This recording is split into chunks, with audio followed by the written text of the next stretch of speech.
بسم اللہ الرحمن الرحیم. ناظرین السلام علیکم. میں ہوں آپ کا میزبان صابر شاکر اور آج میرے ساتھ موجود ہیں انتہائی سینئر تجزیہ کار صحافی ہمارے دوست بہت ہی اچھے فخر الرحمان.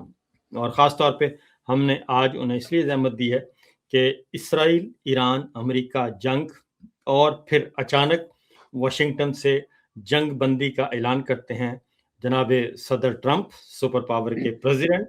اور اس کے بعد اگلی خبر آتی ہے کہ پاکستان جو ہے وہ اس میں کر رہا ہے, ثالثی کا کام کر رہا ہے اور اسلام آباد میں مذاکرات کی میز سجائی جائے گی. لیکن 48 گھنٹے گزر چکے, ابھی تک مذاکرات کی میز نہیں سجائی جا چکی. ایران کی طرف سے مسلسل ایک ہی بات کہی جا رہی ہے اور آج بھی پاکستان میں ایران کے سفیر نے واضح طور پر ایک بات کی ہے, نہ ہی ڈائریکٹ اور نہ ہی انڈائریکٹ کسی قسم کے کوئی مذاکرات نہیں ہو رہے. ایران یہ کہتا ہے کہ یہ امریکہ خود اپنے آپ سے مذاکرات کر رہا ہے. اب سے کچھ دیر پہلے ابراہیم لنکن جو کہ امریکی بحری بیڑا ہے, اس پہ ایران کے پاسداران انقلاب نے یہ دعویٰ کیا ہے کہ اس پہ میزائل داغا گیا ہے. آج بھی پورا دن 25 تاریخ اسرائیل پر حملے ہوتے رہے. اسرائیل پر, کویت پہ, بحرین پہ ایران نے میزائل داغے. دوسری جانب ایران پر بھی حملے ہوئے. تو یہ کیسی جنگ بندی ہے اور یہ کون سا سیز فائر ہے, یہ کون سی ثالثی ہو رہی ہے, اور army chief general Asim Munir اور پریزیڈنٹ ٹرمپ کے درمیان کیا بات چیت ہوئی, ابھی تک کسی کو کچھ پتہ نہیں.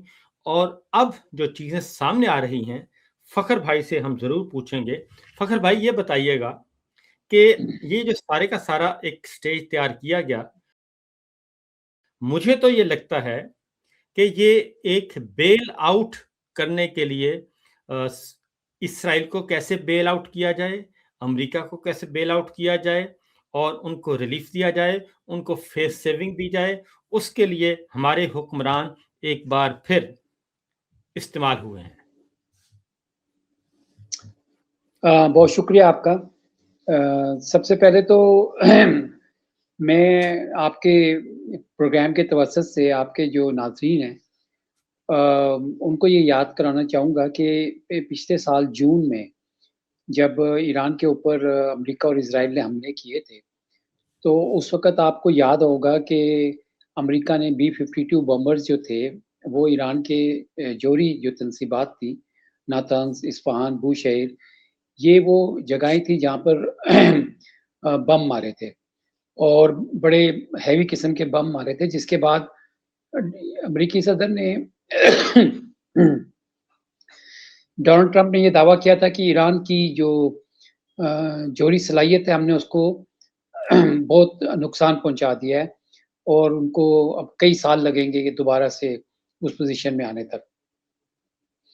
تو پھر اس کے بعد آپ کو پتہ ہے کہ جنگ بندی ہو گئی اور پھر اس کے بعد یہ آپ کو پتہ ہے کہ ایک لنچ بھی ہوا تھا واشنگٹن میں, وائٹ ہاؤس میں, اور پھر کچھ دنوں عرصے کے بعد یہ آیا کہ جی ایران میں ریجیم چینج ہونی چاہیے اور ایران میں عوام کو سڑکوں پہ نکالنے کے لیے منصوبہ بندی کی گئی. اب کیونکہ میں آپ کو پتہ ہے ٹرکش میڈیا سے ایفیلیٹڈ ہوں, میرے کولیگ تہران میں بھی ہیں, تل ابیب میں بھی ہیں, اور جن لوگوں کو ایران نے گرفتار کیا یا جو مظاہرین تھے, جو مظاہرے ہوئے تھے, اس میں وہی جو موساد کے جو لوگ تھے, پہلے ان کو مظاہروں کے لیے انہوں نے اشتعال دلایا اور پھر وہی ان کو گولیاں مار رہے تھے, مساجد کو آگ لگا رہے تھے. ابھی بھی ایران نے جو لوگ پکڑے ہیں وہ نشاندہی کر رہے تھے ان بلڈنگز کی کہ یہاں پہ حملہ جو ہے نا, بم جو ہے نا یہاں پہ نہیں گرا, یہاں پہ گرا ہے. اینی ہاؤ, کہنے کا مقصد یہ ہے کہ ریجیم چینج آپریشن کی بات جو تھی وہ کیسے سامنے آ گئی اور کیوں سامنے آ گئی. تو اب جو ہے وہ صورتحال یہ بن گئی ہے کہ ایران میں ان کے جو ٹاپ لیڈر ہیں علی خامنہ ای, جن کو شہید کر دیا گیا, پھر ان کے آرمی چیف, ان کے متعدد آپ نیشنل سیکیورٹی کے جو سربراہ تھے علی لاریجانی, ٹھیک ہے, اور بہت سارے لوگ جو تھے ان کے وہ اپنے بیٹے وائف اور اس کے ساتھ شہید ہو گئے. وہ جی چھوڑ ہاں کے نہیں بھاگے میدان.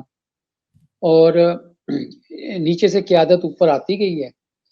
تو اب وہ جو بات کر رہے تھے ریجیم چینج کی، یعنی ریجیم چینج کا مطلب یہ ہے کہ جو موجودہ لوگ اقتدار میں ہیں ان کو ہٹا دیا جائے، وہ تو ہوا جی نہیں ہے. ہوں اب یہ صورتحال جو ہے یہ اس وقت جو صورتحال چل رہی ہے اس میں آپ یہ دیکھیں کہ امریکی ڈونلڈ ٹرمپ کو جب یہ شکست پہ شکست ہو رہی تھی، وہ تو یہ سمجھتے تھے 48 گھنٹے میں ہم ایران کو ختم کر دیں گے جی اور ہاں سب کچھ ٹھیک ہو جائے گا. رضا 28 پہلوی فروری سے جو پہنچ جائیں معاملہ گے. شروع ہوا. ہاں تو وہ تو ہوا نہیں. رضا پہلوی صاحب تو بڑی اپنی نئے سوٹ میں سلوا کے اور سارا کچھ کر کے بیٹھے ہوئے تھے، لیکن ان کے سارے اندازے جو تھے وہ غلط ہو گئے. اب جس 48 گھنٹے کی آپریشن کو وہ ختم کرنا چاہ رہے تھے اس پہ ڈونلڈ ٹرمپ نے ایک اور الٹیمیٹم دیا. اور وہ الٹیمیٹم اس لیے دیا کہ جو ان کی عسکری حکمت عملی تھی وہ ناکام ہوگی. اب نکلے کیسے؟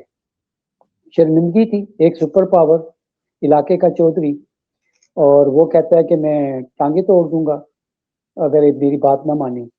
تو پھر اس کو اپنے ملک کے اندر بھی سیاسی جو ہیجانیت ہے اس کا سامنا ہے وہاں پر، اور مڈ ٹرم الیکشن بھی ہیں. تو پاکستان کو بیچ میں ڈال دیا گیا. اب یہ جو مذاکرات کا عمل ہے جس کے بارے میں انہوں نے کہا کہ جی 5 دن کا جنگ بندی ہے. دیکھیں انہوں نے 5 دن کی جنگ بندی کی بات کی. انہوں نے یہ نہیں کہا کہ وہ یکسر جنگ ختم کر دیں گے. اس کا مطلب ہے کہ وہ ٹرک کی بتی کے پیچھے جس طرح ہم کہتے ہیں یہاں پر کہ جی لگا دیا کہ ذرا انٹرنیشنل میڈیا اور لوکل میڈیا اور امریکن جو ہے نا ان کو اس طرف لگایا جائے. جو گراؤنڈ ریئلٹی ہے وہ تو یہ کہ حملے جاری ہیں.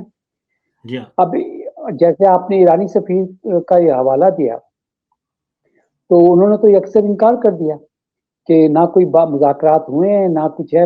جیسے ہی انہوں نے آپ کو جو ہے نا بیان آیا تو انہوں نے اس کی تردید کر دی. ان کے اب ہوا الفاظ کیا ہیں ہے؟ اب ان کے آپ الفاظ ہیں ان کے الفاظ ہیں نہ ڈائریکٹ اور نہ انڈائریکٹ، کوئی مذاکرات نہیں ہو رہے. نہ ڈائریکٹ نہ انڈائریکٹ، بالکل. اب آپ یہ دیکھیں کہ پاکستان جو ہے وہ بورڈ آف پیس کا ممبر ہے. جی ہاں پاکستان جو ہے وہ غزہ میں اپنی فورس بھیجنے کی پیشکش کر چکا ہے. بالکل. پاکستان وہ ہے جو شرم الشیخ اور اسرائیل کو تسلیم کرنے ریکگنائز کرنے کے حوالے سے بہت ساری وہ کر چکا ہے. بلکہ یہاں تک کہ اب یہ تاثر ختم ہو گیا کہ پاکستان میں یہودی ایجنٹ کون ہے. جس کو جی ہاں یہودی ایجنٹ کے تانے دیے جاتے تھے اس کے حوالے سے تو ساری چیزیں غلط ثابت ہو گئی. اور جی ہاں جو تھے انہوں نے ساری چیزیں خود ثابت کر دی کہ یہ پورا نظام ہی جو ہے وہ صہیونی طاقت کے کنٹرول میں چلا گیا. اور اس وقت تمام مورے وہ ہلا رہے ہیں. اب جنگ بندی کے لیے یا جنگ شروع ہونے سے پہلے پاکستان نے کیا کوششیں کی؟ پاکستان کون سے کیمپ میں کھڑا تھا؟ پاکستان کدھر کھڑا تھا؟ اب بات یہ ہے کہ آپ نے اس وقت تو جنگ رکوانے کی کوئی بات نہیں کی. تو جی ہاں یکسر آپ کو ایک دم سالسی کی تو بات چھوڑ ہی دینا. پاکستان کا کوئی میڈیشن کا تو بنتا ہی نہیں ہے. آپ نے اور کہا ویسے ایک بھی ٹویٹ کیا آپ نے.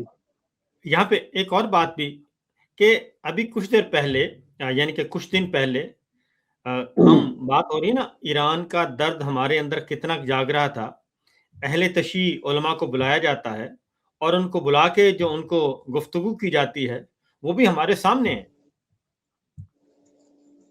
اچھا دیکھیں یہ آپ نے بہت بڑی اچھا پوائنٹ اٹھایا کہ اسرائیل کے وزیر اعظم نیتن یاہو نے یہ بیان دیا تھا کہ شیعہ اور سنی جو ہے نا ان کو آپس میں لڑایا جائے.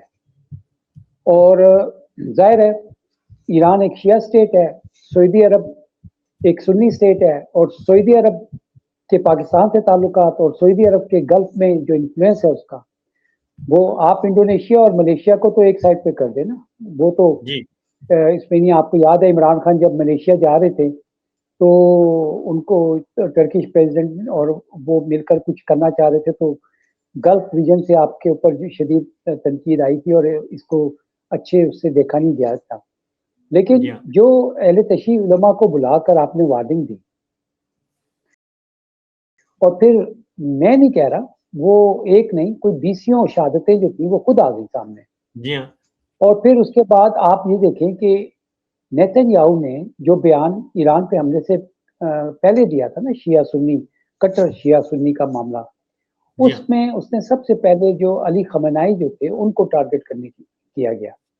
اور علی خامنہئی جو ہیں وہ تمام جہاں جہاں پہ اہل تشیع ہیں ان کے لیے وہ قابل احترام، بہت عزت، اور ان کو پتا تھا کہ ایک ایسی شخصیت کو اگر آپ ٹارگٹ کریں گے تو اہل تشیع جو ہیں وہ بہت زیادہ اس کے اوپر احتجاج کریں گے.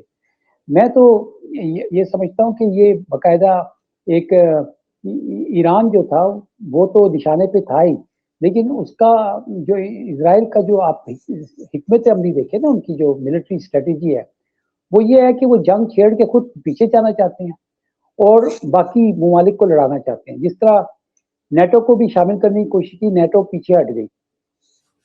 اب ہوا کیا ہے؟ ہوا یہ کہ آپ کے جو وزیر اعظم ہیں انہوں نے ساری دنیا کو فون کھڑکا دیے عید والے دن. جی ہاں. عید مبارک، عید مبارک، عید مبارک. وہ فون دے کے بیٹھ گئے، انہوں نے کہا میں کی کر رہا ہوں. تو وہ سب کو کرتے رہے. ابھی یہاں تک کہ وہ عید کی اس وجہ سے وہ باہر ہی نکلے ہیں. آج بھی انہوں نے محمد بن سلمان کو فون کیا اور قطر کے ان کو فون کیا، ان کو بھی عید کی مبارکی دے رہے ہیں. عید ختم ہو چکی، ان کی عید جو تھی وہ جمعے والے دن تھی، لیکن ان کی ذہنی حالت آپ دیکھ سکتے ہیں کہ وہ کیا ہے. اب وہ مجھے کسی نے بڑے جو قابل اعتماد ذرائع ہیں انہوں نے مجھے یہ کہا کہ پہلی بات تو یہ تھی جب کہ آپ کے وزیر اعظم نے ایرانی صدر کو ٹیلی فون کیا تو انہوں نے آپ کو ان کو یہ کہا کہ دیکھیں ہم سعودی عرب ہو یا قطر ہو یا کچھ ہو وہ ہمارے نشانے پر نہیں ہے. ہمارے نشانے پر وہ فوجی اڈے ہیں جو ان کی سرزمین پر بنے ہوئے ہیں اور وہ ہم پر حملہ کر رہے ہیں. اگر وہ حملہ روکتے ہیں تو ہم حملہ نہیں کریں گے، ہم تو جوابی کارروائی کر رہے ہیں. تو لہذا آپ بھی اس بات کو یقینی بنائیں کہ آپ کی سرزمین ہو یا ان کی سرزمین ہو، وہ ایران کے اوپر حملے میں شامل نہ ہو. یعنی پاکستان کو ایک میسج دے دیا گیا. اب ہو کیا رہا ہے؟ پاکستان کر کیا رہا ہے؟ پاکستان ان کو فون کرتا ہے محمد بن سلمان کو تو ایران کی مذمت کر رہا ہے، ایران کو فون کرتا ہے تو وہ اوورال ایک مذمت کی بات کرتے ہیں. آپ وکٹ کی دونوں طرف کھیلنے کی کوشش کر رہے ہیں. اب آپ کو انہوں نے الٹیمیٹم دے دیا. انہوں نے کہا کہ جناب یہ جو ڈیفینس معاہدہ ہم نے کیا تھا اب اس کے تحت اس کو ہم نے ایکٹیو کرنے کا موقع آ گیا ہے، اب آپ تیاری پکڑیں. تو اب انہوں نے مجھے کسی نے کہا کہ اگر امریکہ کو وہ یہ کہہ سکتے ہیں کہ آپ ایران کو مکمل ختم کریں اس کی فوجی طاقت اور اس کو بالکل اس کا وہ کریں تو پھر آپ کو نہیں کہا ہو گیا ہوگا. تو یہ بات تصدیق ہو گئی کہ پاکستان سے بھی کہا. اسی کنٹیکس میں وہ جو اہل تشیع کی آپ نے بات کی، جی آپ کو پتا ہے ٹی ایل پی والوں نے جب اسرائیل کے خلاف ایک مظاہرہ کیا تو ان کے اوپر تو گولیاں چل گئی. اب کیونکہ اہل تشیع پاکستان کے اندر کوئی چھوٹی تعداد میں تو نہیں ہے. اگر ہم اس بات کو بھی تسلیم کر لیں کہ ان کی تعداد جو ہے نا 10% یا 13% ہے آبادی کی، تب بھی ان کی تعداد 25 ملین 30 ملین کے لگ بھگ بنتی ہے پاکستان کی آبادی کا کل. گو کہ کچھ شیعہ علماء کلیم کرتے ہیں کہ ان کی آبادی یا ان کی جو پاپولیشن ہے اہل تشیع کی وہ پاکستان میں 7 کروڑ ہے. اب ہوا کیا، 35-40 بندے جو تھے وہ پاکستان میں ایرانی جو لیڈر تھے، رہنما جو تھے علی خامنہئی، ان کی شہادت کے بعد سے احتجاج میں جو ہے نا اپنی جان سے گئے. سب سے زیادہ آپ کا جو سینسیٹیو جو پوائنٹ ہے وہ گلگت بلتستان کردو میں ہوا، پھر ادھر ہوا. اچھا اب وہ ان کے اوپر کورٹ مارشل کے کیس بن گئے، ان کا کہ ان کو کچھ لوگوں کو گرفتار کر لیا گیا. کراچی میں امریکن قونصلیٹ سے گولیاں چل گئیں، اسلام آباد میں گولیاں چل گئیں. میں وہاں پہ موجود تھا، میں نے خود دیکھا کہ 5-6 لوگ جو تھے وہ جان سے گئے اور کچھ 30-40 لوگ زخمی ہوئے. اب اس کے بعد جب آپ نے علماء کو بلا کر اور پھر علماء نے کہا کہ 1 گھنٹہ آپ نے ان کی انسلٹ کی، ان کو بڑا سخت طریقے سے ایسے جیسے سامنے کچھ چھوٹے بچے بیٹھے ہوئے ہیں اور آپ اپنی بات کہہ کے چلے گئے. اب ہوا یہ ہے کہ اس کے ریپرکشن جو تھے وہ بڑے سیریس ہو گئے. وہ ریپرکشن اس لیے سیریس ہو گئے کہ اگر آپ اس وقت کوئی جنگ بندی کا کردار ادا کرنا بھی چاہتے تو جو یہ معاملہ ہو گیا اس کے بعد تو دیکھیں نا، ایک شیعہ اسٹیٹ ہے، پھر وہاں کے قابل احترام ان کے رہنما، مذہبی رہنما علی خامنہئی، پھر ان کا بیٹے جو بنے ان پہ بھی حملہ. تو اب آپ مجھے بتائیں کہ پاکستان جو ہے وہ کیا کردار ادا کر سکتا ہے جب آپ کھڑے ہی اسرائیل اور امریکی کیمپ میں ہیں؟ تو کیونکہ آپ کے جب لیے تو بہت مشکل ہے. آپ نے جو بات کی بورڈ آف پیس کی، دیکھیں جو ایک طرف ہیں وہ ممالک جو بورڈ آف پیس سائن کر چکے ہیں، اور بورڈ آف پیس کا مطلب ہے بورڈ آف نیتن یاہو. اب آپ بورڈ آف جی نیتن یاہو کے ممبر بھی ہیں، سرگرم رکن بھی ہیں، غزہ میں فوج بھی بھیجنی ہے، اسرائیل کو سیکیور بھی کرنا ہے، تنظیموں کو غیر مسلح بھی کرنا ہے، اور اسرائیل کے مفادات کا تحفظ بھی کرنا ہے. اور دوسری جانب ایک ایران ہے جو آپ کا ہمسایہ ملک ہے. ابھی جو آپ نے بات کی نا اہل تشیع کی، تو اس میں آبادی کے علاوہ فخر بھائی جو اصل امپورٹنٹ بات ہے، کیونکہ سب آپس میں رشتہ داریاں ہیں، عزیز و قارب ہیں، اور پاکستان میں کوئی ایسا ایشو نہیں ہے. ایون ہمارے فیلڈ مارشل کے جو ان لاز ہیں وہ سارے کے سارے اہل تشیع سے تعلق رکھتے ہیں. محسن نقوی صاحب ہمارے وزیر داخلہ وہ خود اہل تشیع ہیں. ہماری پولیس میں اہل تشیع موجود ہیں، بیوروکریسی میں موجود ہیں، ہمارے میڈیا میں موجود ہیں، ہماری اسٹیبلشمنٹ میں موجود ہیں. تو ہر جگہ پہ، اور ہماری جو پولیٹیکل اشرافیہ ہے اور اس میں ایک مؤثر تعداد موجود ہے، یعنی کہ فیصلہ سازی میں بھی اور اوپینین میکنگ میں بھی ان کی ایک مؤثر تعداد موجود ہے. ایسے میں آپ ایک اس طرح کا شوشہ اور انتہائی ذمہ دارانہ سیٹ پہ بیٹھ کے، اور ڈیفیکٹو رولر ہیں آپ، اور اس میں یہ ساری کی ساری گفتگو کرنی، اور پھر کچھ دن کے بعد یہ کہنا کہ آپ ثالثی کا کام کر رہے ہیں، یہ کیسے پاسبل ہے؟ نہیں، یہ تو بالکل نہ. دیکھیں نا، میں یہی تو کہہ رہا ہوں آپ کو کہ کون لوگ اس کو اپریشیٹ کر سکتے ہیں. پھر دوسری بات یہ ہے کہ آج ایران کی جوہری طاقت کو یا اس کی ملٹری طاقت کو ختم کرنے کی بات کی جا رہی ہے. آپ دیکھیں کہ لیبیا، عراق، سیریا، شام ان کے پیٹرول ڈالر جو قدرتی وسائل ہیں ان کے اوپر قبضہ کرنے کی بات ہوئی، پھر وہ قبضہ کر لیا، ان کی جو ملٹری تھی ان کو تہس نہس کر دیا. ایران کا نمبر بہت پہلے سے لگا تھا، جب 9/11 ہوا تھا اس وقت ایکسس آف ایول جن 3 ممالک کو کیا گیا تھا اس میں سے ایک ایران تھا. آپ دیکھیں کہ یہ شیعہ سنی کی لڑائی نہیں ہے، یہ تو باقاعدہ ہر اس اسلامی ملک کے اوپر حملہ ہے جو کہ اپنی خود مختاری، اپنی سالمیت کے لیے اپنی فوجی طاقت کو بڑھانے کی بات کرتا ہے. آپ دیکھیں امریکہ کے جو وزیر دفاع ہیں ہیکسیٹ، جو کہ اس وقت ان کی پوزیشن سیکٹری فار وار کی بنا دی گئی ہے، انہوں نے کہا ہم شیعہ سنی کی بات نہیں، یہ تو اسلام ہے. یعنی کہ جنگ کو صلیبی جنگ کا نام دینے کی کوشش اور وہ سب کچھ کرنے کی باتیں ہو رہی ہیں. تو میں آپ کو یہ کہہ رہا ہوں کہ آپ مجھے بتائیں کہ پاکستان نے پچھلے 4 سال میں کیا حاصل کیا اس سیونی کلب کو جوائن کرنے کے بعد سے؟ کوئی سرمایہ کاری آئی؟ کوئی زیرو، روزگار میں کوئی آئی؟ زیرو. آپ کی صنعتیں بند ہو گئیں، آپ کی آبادی کا 50% غربت کی لکیر سے نیچے، 125 غیر ملکی کمپنیاں بند. اس کے بعد آپ لاک ڈاؤن کرنے جا رہے ہیں. اگر آپ کو یہ یقین دہانی کس نے کرائی ہے کہ جنگ بندی ہونے جا رہی ہے تو پھر آپ لاک ڈاؤن کی طرف کیوں جا رہے ہیں؟ دیکھیں نا، اگر تو اسٹیٹ آف ہارمز کھلے گا، جنگ بندی ہوگی، امن ہوگی، شانتی ہوگی، اس کا مطلب ہے کہ آپ کو پتہ ہی نہیں ہے امریکہ آپ کے ساتھ کیا کھیل کھیل رہا ہے. آپ امریکہ کے کھیل میں آ کے پھنس گئے ہیں. آپ کچھ دیکھیں پاکستان میں میں آپ کو ایک اور بات بتا دوں کہ دہشت گردی کے واقعات میں بہت سارے شیعہ لوگ جو تھے نا وہ ٹارگیٹ ہوئے. تو جب الیکشن ہوئے 2014 میں تو میں لوگوں کے انٹرویوز کر رہا تھا، تو بہت سارے ایسے لوگ تھے جو 40 سال سے پیپلز پارٹی کے سپورٹر تھے اور وہ اہل تشیع بھی تھے. تو انہوں نے کہا کہ جی یہ دہشت گردی کے واقعات میں پیپلز پارٹی کی حکومت نے کچھ نہیں کیا، زرداری نے ہمیں کوئی پروٹیکشن نہیں دی، اس لیے ہم ان کو ووٹ نہیں دے رہے. آج بھی یہ جو اس وقت علماء والی بات آپ نے کی، اس کے بعد آصف علی زرداری جو ہیں، مجھے کسی نے بتایا کہ وہ ناراض ہیں کہ آپ نے یہ اہل تشیع کے جو علماء کے ساتھ کیا کہ آپ ہمارا سیاسی ووٹ بینک پہلے ہی نہیں تھا، اور مزید جو تھا سندھ میں اس کو ختم کرنے کے لیے یہ کیا، تو وہ اس کے اوپر ناراض ہیں۔ اور آج ملاقات ہونی تھی شہباز شریف کی بھی اور آصف علی زرداری کی، جو کہ نہیں ہوئی۔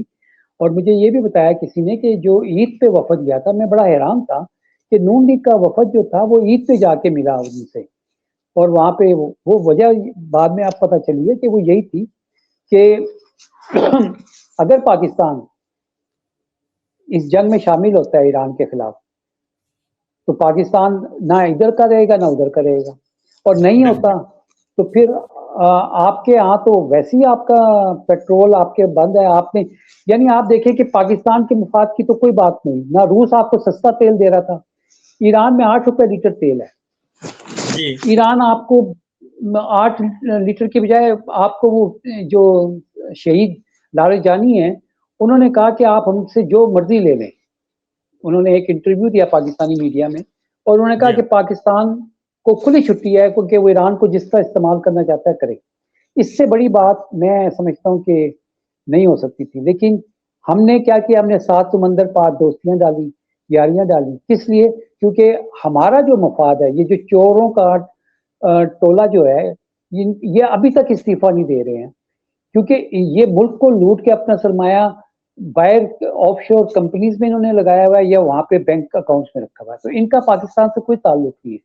آپ دیکھیں پیٹرول کی قیمت 321 ابھی مزید بڑھ جائے گی، ہائی آکٹین 500 550 کا، اور اس کے بعد لاک ڈاؤن، یعنی ایک طرف افغانستان، ایک طرف انڈیا، ایک طرف ہم چین کی بات بھی نہیں مان رہے، اور پھر ہم نے جناب کدھر دوستیاں کر لی ہیں۔